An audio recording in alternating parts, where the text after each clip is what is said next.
Hey, everybody, it is Kim Okerman here. I'm so excited to be able to spend some time with you. And I wanted to talk about communication. One of the things that is unique about my background is that I grew up as a missionary kid in Japan. And as a foreigner living in Japan, it was just a different environment and experience than most people getting to grow up.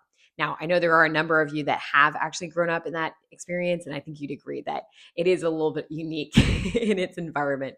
And so, but one of the things I loved is that, man, when you're coming from, so my parents are American and I grew up in Japan. And so I grew up in this like dynamic of the third culture kid, or, that third culture dynamic of parents are one culture, the country I'm living in is another culture.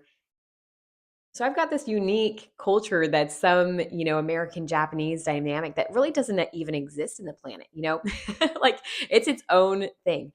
Now, when we're talking about communication, though, one of the fascinating things is that coming from an American and Japanese perspective, any of you who have studied cultures and communication, you know that those are two environments and two cultures that are extremely different in their communication patterns, in their body language, and conflict management, and how they navigate things. And so, what a privilege to get to try to bridge those two cultures. Very challenging, but it also has created some unique perspectives on communication. So one of the things that I've found is that, for example, let's take conflict management.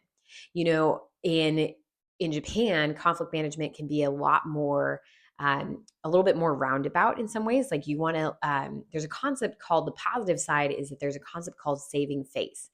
And to allow someone to have the chance to save face or have some dignity in a conflict management scenario, we're going to create um, some options, some picture around what's going on.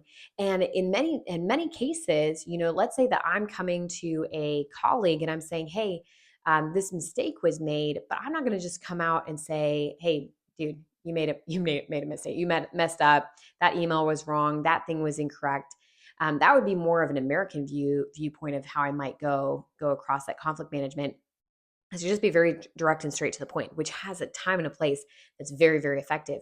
Now, if I was coming at it from more of that Japanese perspective, I might say, hey, I might be misunderstanding the situation, or I might have missed something. It seems to me like there could be an error potentially here. But again, I might just have not understood where we were trying to go with that communication. Now, what some of that creates is that I'm giving somebody an out, like where they don't necessarily have to admit fault in the same way that if I just come directly at it, there's a place of like admitting fault. And so now when it comes to American culture, admitting fault or being wrong is no big deal. But in some of the like Japanese culture, like for me, that was a big deal. If you're admitting that you're wrong, you're admitting fault, there often was an associated shame around that of not being able to measure up. You you didn't hit the mark, and so some of those things. So when it comes to communication, what I've found is actually one of the best things that happened to me was that I started working in restaurants as a restaurant manager in the US. But I got to lead a very diverse team of different cultures, backgrounds, languages, ages. And so it challenged me in my leadership and communication space. But I found that by leveraging, there was a time and a place to leverage both routes. Sometimes I needed to give people the benefit of the doubt, give them a way to save face in the conflict space. Sometimes I needed to just say, hey, you're wrong, like fix this, do this, and be very direct and very assertive in the communication processes. And so what I would encourage you is that have some self-awareness of where your norms are coming from.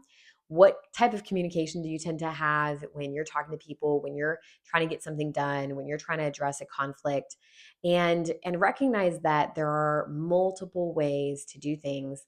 And sometimes if we have self-awareness of what's normal for us, and then maybe we learn about some of the value and some of the benefits that can come from other styles as well, we can start gleaning from that and utilizing other tools as well to be able to help us expand our communication options and expand. Then depending on the situation, we have different tools in our communication tool belt to be able to utilize.